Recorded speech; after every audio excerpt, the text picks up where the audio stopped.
boxes along the way. Oh, thank you. Yeah, we were supposed to start recording.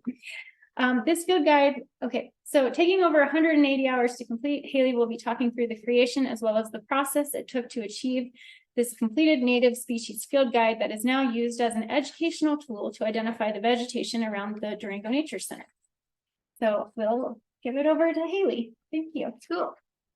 Hi, everyone. My name is Haley. As Amanda just mentioned, I'll be giving a little more in-depth intro of myself. But first, before we start, I just wanted to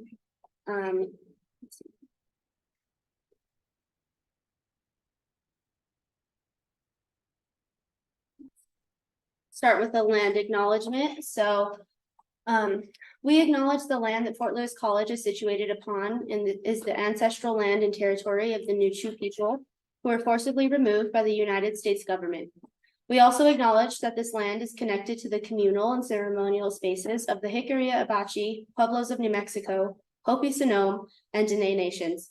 It is important to acknowledge this setting because the narratives of this land in this region have long been told from the dominant perspectives without full recognition of the original land stewards who continue to inhabit and connect with this land. Thank you for your attention and respect in acknowledging this important legacy.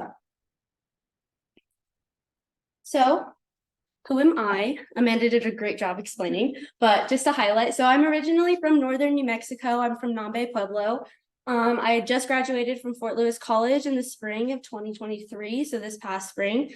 I did get a Bachelor's of Arts in Environmental Studies and Public Health, so both of those kind of fuel my passion for the environment and, you know, us keeping it safe. So I also do love plants, so I was really excited when Amanda got to give me this opportunity to come talk to the Native Plant Society.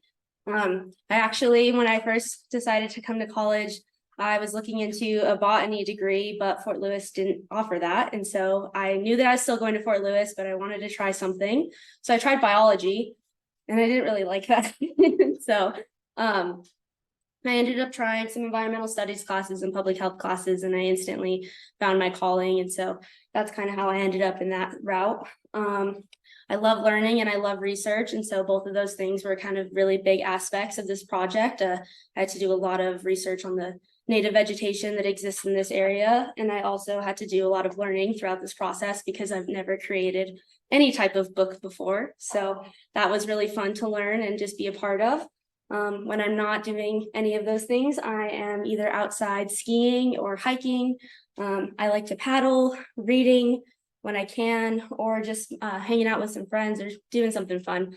And then, as Amanda mentioned, I am serving in a AmeriCorps position with Mountain Studies Institute. So that has been really cool to make that connection. And I don't think I'd be here today without that. So really awesome. So how did I get from there to this project? So where did this start? I started with the Environmental Center in spring of 2022. And for those of you who don't know, the Fort Lewis College Environmental Center is a student-sponsored organization. So there's 2 full-time professional staff, but all of the projects are student-led. And so we do a lot of projects from composting to media outreach to garden spaces to native campus restoration to creating this field guide, which was a really niche project actually, because they don't typically do a start and finish project. It's usually ongoing projects that they try to pick up. So yeah, we just have a lot of different sustainable initiative projects that we do, and they're all student led. And so one of the highlights of the EC is that we all get to work on something that we're interested in. And so during my hiring process, Sadie read down the list of projects, and the field guide and the native species restoration were 2 that I was really interested in because not only do I love plants, but I love bringing my creativity to it and getting my hands dirty. So I thought having both of these projects as an option to maybe participate in them was the way to go. So I did get hired, and I learned that SJMA was interested in creating this field guide during that process. And so I ended up joining both of those projects. So these are just some pictures that we took on the first semester of my EC experience. When you join as a member, you're required to do a member gathering, which is just happens every semester because of the turnover of students. But we went out to Mancos to go view this farm and do some team building and a service project. However, you can see that we're all pretty bundled up. It was really cold and we didn't actually get to do our service project. So that kind of was a bummer. But that's us just doing some team bonding, and I was getting to know what it's like to be a part of the EC while still being kind of onboarded to what type of responsibilities I'm going to have with these new projects under my belt.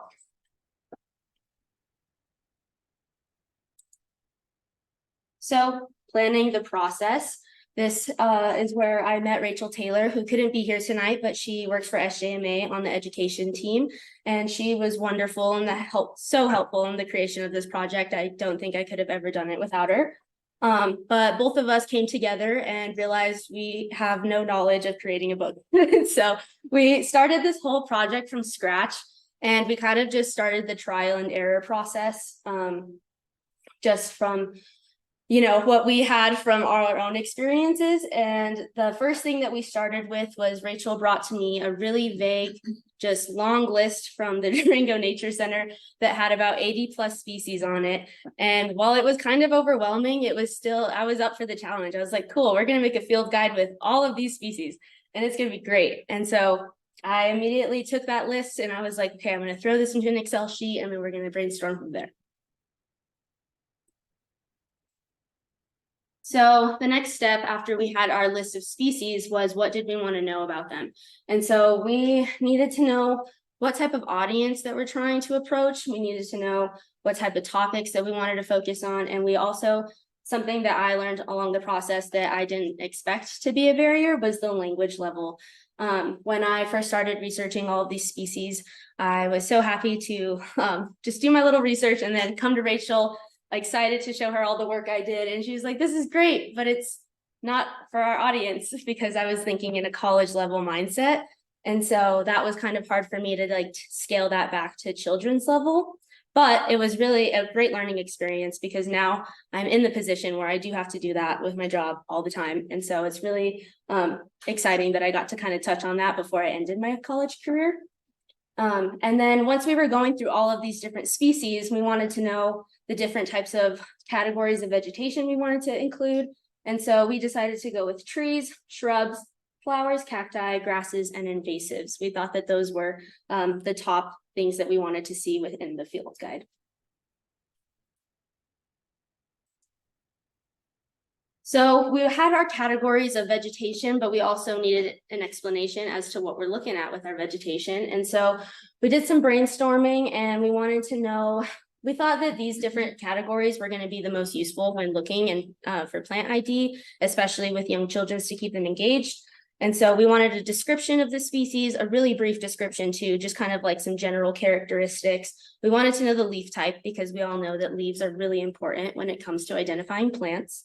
We wanted to know the type of fruit that the plant was bearing, either if it was a flower or a catkin or a berry. We just thought that that was something important to highlight.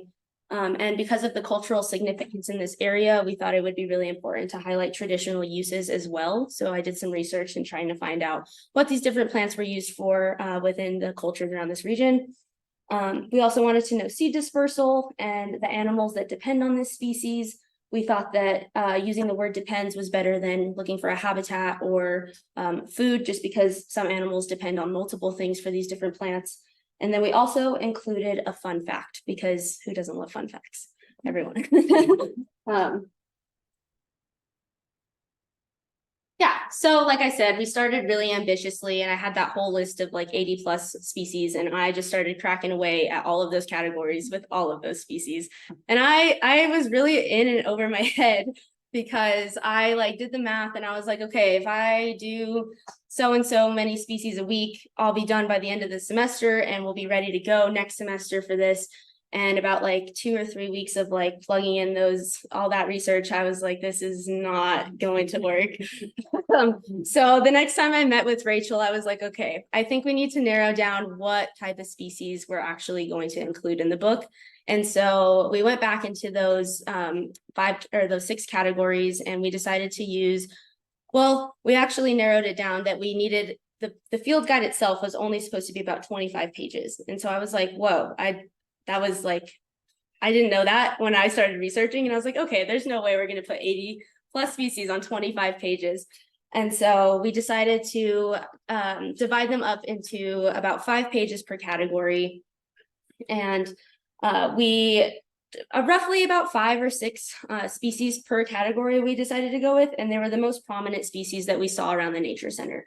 So I will probably list those later because we'll be going through the field guide. Alongside, I also mentioned that I was on the campus native restoration project. So I co-led this with another project lead who had previously been working on this project since 2020, I believe. And so she's up and started this project. So it was her original idea, and I got to help just kind of assist with this and not really like lead it, but just help. And the project is creating a natural landscape that already exists in this region near Animas Hall, which is a residence hall on campus. And so you can see in the back there that that whole bed has been kind of torn up, and we're trying to repopulate it with native vegetation to attract native pollinators and hopefully just kind of restore the environment to what it once was before we put the college up on this mesa. So during my part of this, we were working, and in the colder winter months, you know, you can't really go outside and dig and plant stuff. So we were thinking of creating educational signage. That was kind of the big project that we focused on when we were doing the restoration project. So what we wanted to do was get little metal plaques for each of the native species that were in the garden, so students could be able to identify them themselves. And we were hoping to get the name, the scientific name, and little emblems that represent pollinators or a drought tolerant type of plant. So each plant was going to have its own name tag, and then we were going to have a larger sign that explains the process or the whole project, and just like what the point of this garden is and how we're trying to make it a more sustainably vegetated area. And so, you know, signs aren't free, so we needed to apply for funding, and Fort Lewis has this really awesome grant called the Sustainable Initiative Grant. And so we explained what we were trying to do and how much money we needed, and thankfully we were actually awarded the grant. And so I was not a part of the process of putting the signs in, so I'm not exactly sure if they are in, but I do know that they were ordered. So to be determined. I don't know if the project leads have picked that up, but it was just really exciting to be a part of that and kind of see how the grant writing process goes for something small like this. And just and then this picture is just all of the different species that we were looking to get signs for in the garden.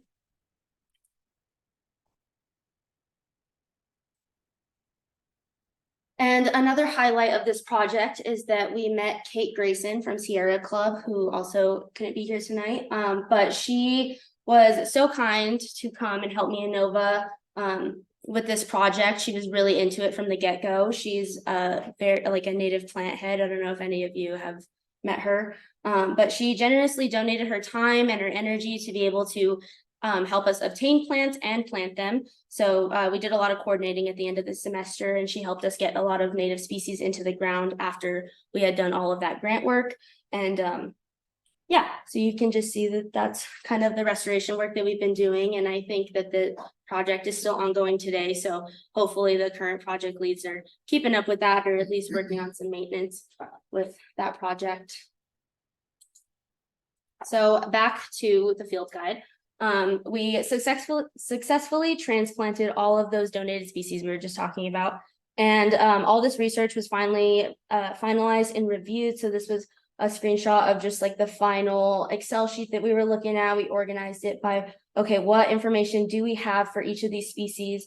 How are like, another thing to highlight is I wanted to try and keep a lot of the websites consistent throughout the research process, because I just didn't want to pull different sources of research or different sources of information from different websites and it be incorrect.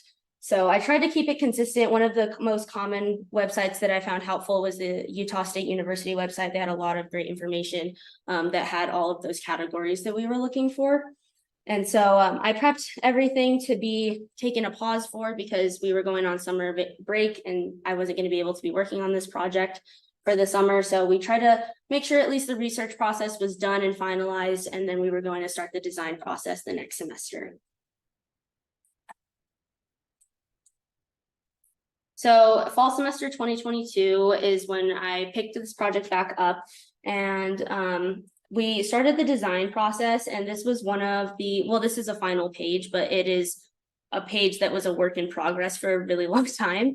Once we first started, we knew that we needed a section for each of the different categories that we were looking for. So I made this template, and essentially there was, it was all blank. And there was a lot of workshopping to do, but eventually this is what we came up with. We wanted to have a picture of the plant itself, and then we wanted to have a zoomed in photo of the fruit, because sometimes when you're looking at plants, you can't necessarily tell what the fruit looks like from a far away picture. And so I thought it would be helpful to like zoom in. Like if you're looking at a juniper tree, you're not going to be able to tell unless you really get up close to those juniper berries. One of the personal touches that I wanted to add, so when we first started brainstorming, I really wanted to like try and add maybe like some personal art or something like that, or just like maybe a hand-drawn picture of the plant, but then we kind of ruled out that that might be a little hard to identify things. And so on Canva, which I'll talk about in a second, they have these awesome little foliage that kind of looks like it's almost hand-drawn, and so I was able to pull those for each of the different species and kind of tailor it to the page to give it a little more like substance and just aesthetics, essentially. So I talked about Canva. What is Canva? Canva is a graphic design tool, and it was the main tool that I used for creating this book. It was actually super user-friendly and really helpful. I recommend it to everybody. I am a Canva advocate. It was cool because I could actually like let my ideas come in, even though I didn't have the actual like resources. Canva kind of substituted a lot of my ideas with what they had to offer. So that was really awesome and helpful during the process. And then another way that I wanted to kind of make this an authentic book is I went out and actually took a lot of the pictures myself, because I knew that I didn't want to create something that I just pulled all of this information off of the internet. I wanted to have some type of like authentic touch to it. And so I went down to the nature center at the beginning of the semester and tried to take as many photos as I could of the plants that still had foliage. And I got about 14 out of 35 species that are in the book, which is pretty good for the area. There was a lot of constraints with that, like my timing and the season, and things were starting to dwindle as we started school. And so I think it could have maybe been a little bit better, but I mean, 14 is still better than nothing. So, and then the other way that I gathered the other photos was through Google Docs, because I think it was Rachel who told me, or somebody told me, that if you go onto Google Docs and you go through their image search, they will give you pictures that are not copyrighted, so you don't have any type of lawsuit or anything like that on your hands if you're like stealing pictures or something from Google. And so that was just kind of something that we were cautious of, because essentially we are creating a book and it might not be published, but it will be used. And so we just didn't want any type of problems there. So wrapping up the design process, so I used that mock template that I showed you earlier for the first of the species. Typo, that's okay. And there were some other pages too that had a little bit different template. So we had this other page that had two different types of vegetation on one page, so we had to kind of change the format a little bit. So that was a little bit of a challenge, but it still came out with all the information that we needed and the main points of the species. And then we also had some pages that just had pictures and the scientific name as well as the common name, just because we wanted to include other species that we didn't think needed the whole description, but still you might see those out, and so you might just want to know the name of them. Another visual thing that I incorporated into the book was we didn't want to waste pages by labeling like wildflowers, shrubs, and stuff like that. And so our workaway around that was color coding the sections. And so you can see that these two are color coded. Wildflowers were blue and shrubs were green. And you can see that they're labeled on the edges as like a little index to be able to find what section you're in. So in spring semester 2023 rolled around. This was the final stages of the book process. We finally had all of the templates laid out, and we had all of the information inputted.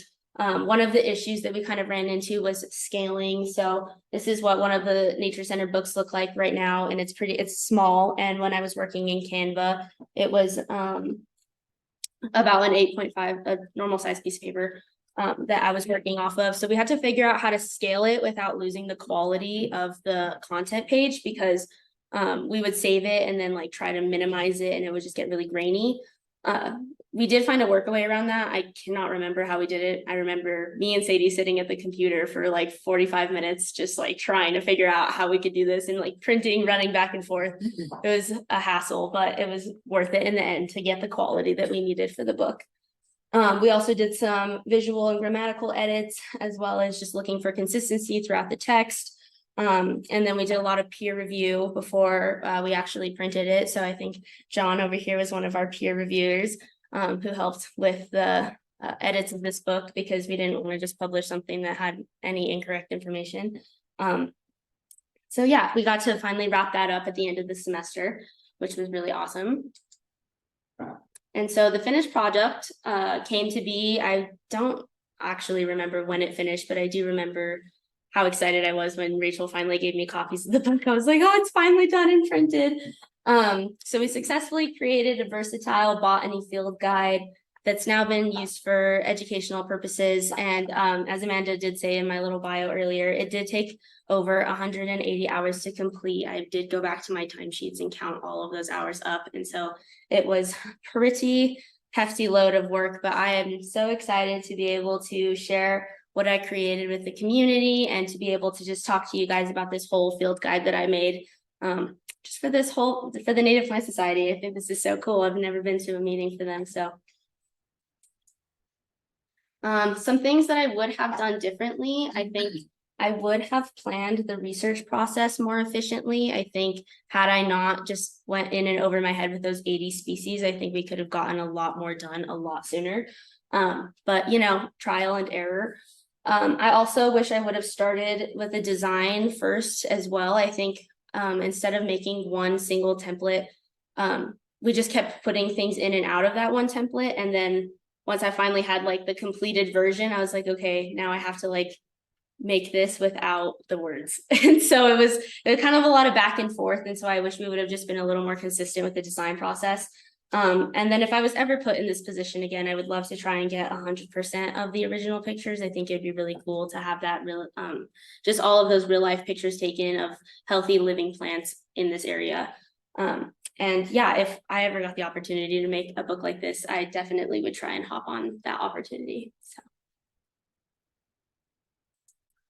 And then some takeaways is that I just learned what the process is of creating a book. Like, I don't think that's something everyone gets to experience all that often. And so I thought it was really cool to just be a part of something that not even a lot of my peers got to do, because this project, I was the only project lead who got to work on it. And so it was really unique.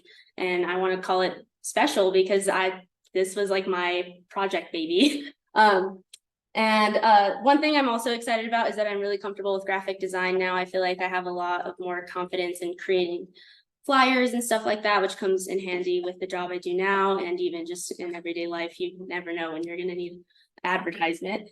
And then collaborating with partners, that was a big key. I am really happy that I got to work with Rachel and have this connection with SJMA, because now working for MSI, we do have a strong partnership with them. And so it's really helped just me integrate into that really nicely, because I already know these people. And so all those network connections were really awesome.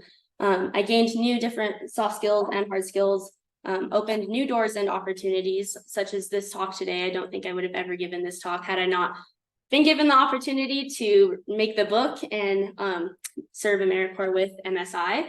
And so, yeah, and one of my biggest things is that great things do take time, and I would like to apply that not only just to the book, but to everything in life. I feel like over time, things just will be good.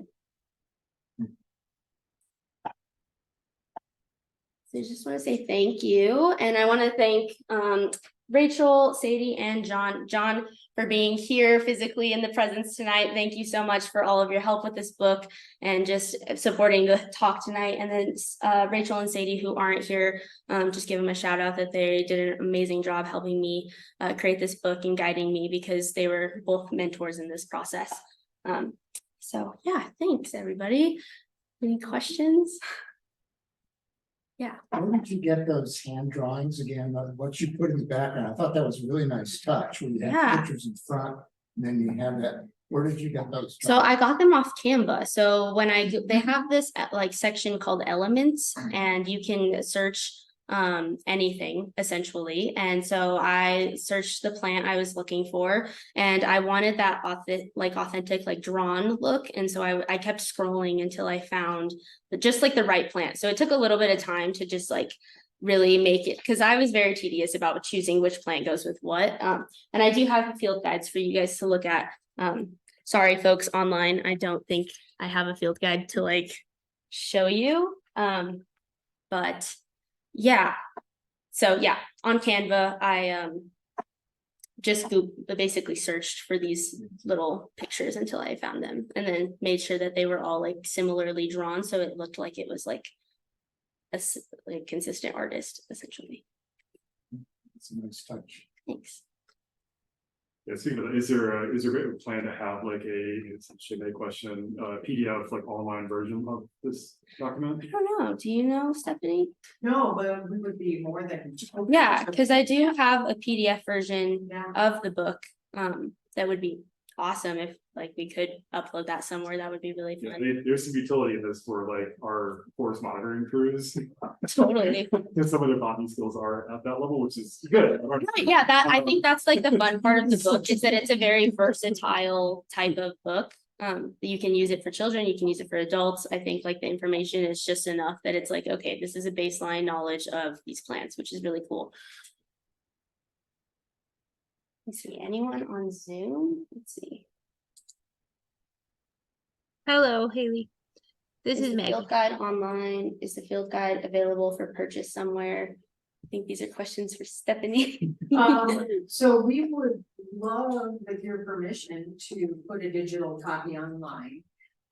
We do carry some of your copies in the bookstore. And it, at the San Juan National Forest headquarters, is where we have copies right now. And yeah, we are open to working with you to figure out how we could further get this out. We currently use the field guide for our education programs.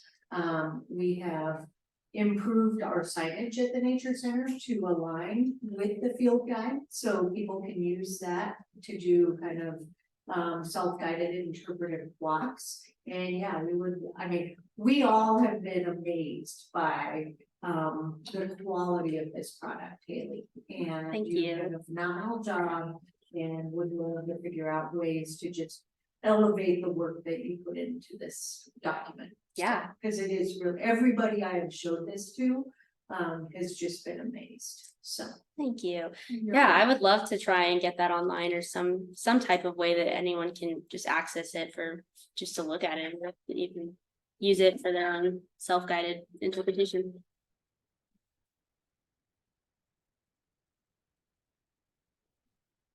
You have a favorite plant in the guide?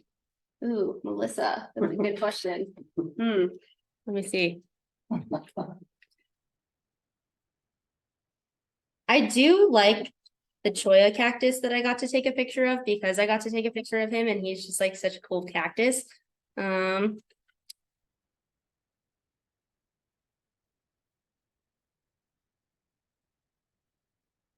Yeah, I think I'd have to go with the cholla cactus just because it's a cool cactus. As long as you don't tangle with it. Yeah, do not go with the cactus, but yeah, Haley, did you say who, put the books together, like who published them or? I don't, so, Or did you do it yourself? well, we just like printed out a PDF and I sent that over to Rachel, and then I think she just took it to a printer place and they printed it out for us because, each one of these pages is part of the PDF, and so there's like no, the only thing added really would just be the spine and the quality of the paper. I think we took it to Fresh Out Prints. Oh, okay, yeah. Yeah. We wanted to use a local printer, we wanted it to be, you know, sustainable, and durable, and. they were Yeah. able to work with us on developing the paper and the binding and, yeah, I think it turned out really, really good. Yeah, I'm really happy with how it turned out and just the way that it printed and the size. They came out really cute.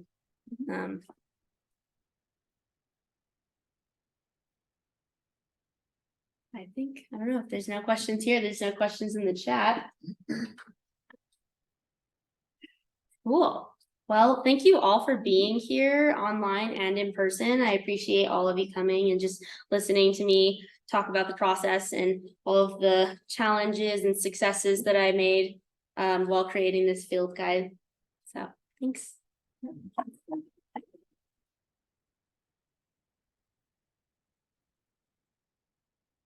Cool. Thanks. Well done. Thanks. Yeah, thank you guys for coming, and yeah, feel free to like look at these if you guys are interested. Like, they're really fun to look at. Total 80 plants. There's only like 35 in there. I think only 25 are actually like described, and then the rest are just photos and scientific names. So did you get the last bunch of edits and? So I don't think we did, because I was talking to Rachel about it today because Amanda flagged that to me. And I think that before those edits were sent, it was already printed. And so when the next batch gets printed, those edits will be incorporated. It's so hard to keep up with them. I know. It's always changing. Like even just doing the research, I was like, what? I thought this said this last week. What do you mean? That's, I think, key on like your online resources too, like. If you go to multiple websites or multiple resources, or even multiple floors, you might have different nomenclature for the same species. The heated debates on taxonomy out there. Yes.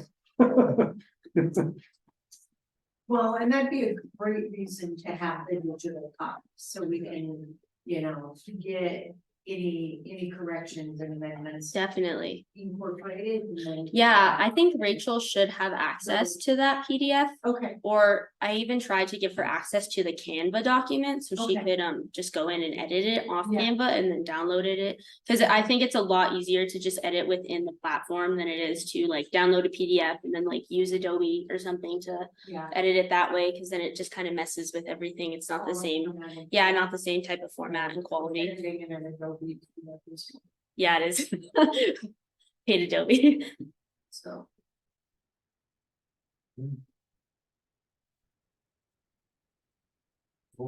Yeah, I wish I had like an online version. Let me see. Different species. To show I everybody. pointed that out a number of times, yeah, it's not. Oh, I didn't know. Your cholla cactus, for example, imbricata is what you have, so where do you live, which pueblo? Nambe Pueblo. So what is that? It's like 20 miles north of Santa Fe. Oh, north of Santa Fe, up there, okay, Mhm. so I don't know. You know, the pueblos near between Cuba and Bernalillo. Yeah. Cholla imbricata, Mhm. the slender bunch of imbricata, the tree cholla, very commonly there, but our cholla is Whittle's cholla, Yeah. which is the little one, Mm. which is a really cool cactus, so. Yeah. And that name hasn't been changed, so.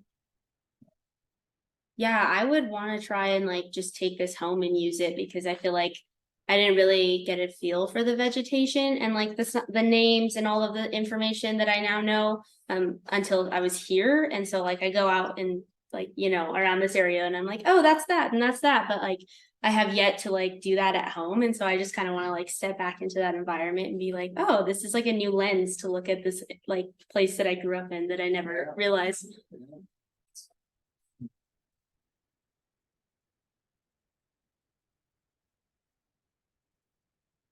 Yeah, these things, Yeah, these are really cute.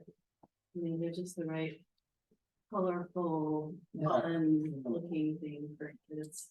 Yeah, to really nail, the graphic appeal. Yeah, definitely. For, because the nature center is pretty rustic and, I mean, we deal with a lot of school groups. And so to be able to, I mean, it's engaging on a level that, is just amazing, yeah.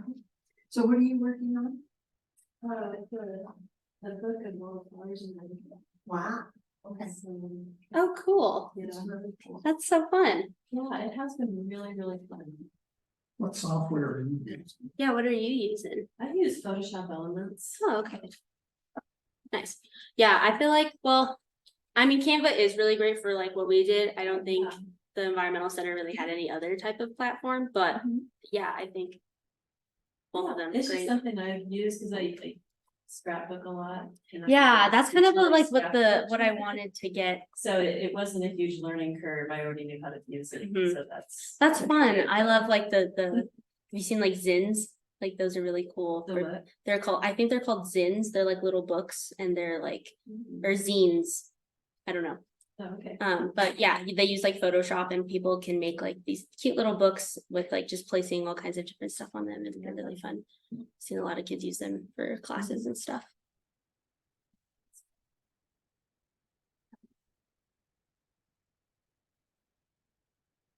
Yeah, her project, she's got what, over 400 species she's covering. Oh, wow. And she's covering them all. That's a lot. It is a lot. So is that all native flowers? No, I mean, there's a lot of exotic there as well. Okay. It's just all. Okay. All angiosperms. Okay. That's what I asked you to do, Graminoids, it sounds like no. Yeah, I did cleavage in those friends. The Graminoids, The what? Graminoid grasses, yeah. I didn't do that. So 400. Yeah. That's a pretty hefty undertaking. Yeah.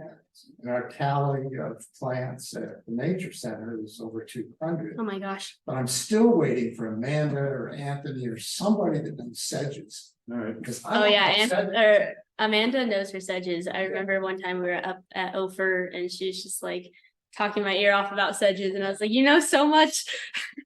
John, how many Yeah. plants you found out there new to you? Well, there were plenty of us. Karen helped me. There out there. Awesome. There were some things I'd never seen before. And there were some surprises too. Yeah. Things I didn't expect, like the Fenner's hedgehog. Really? That's. Yeah. Yeah. Yeah, I learned a lot of things with you out there. Yeah, and she's got to figure out, and she says all sorts of stuff. Oh, what the heck is that? Yeah, that little morning glory. Yeah, there were some real cool plants out there. I would love to figure out how to get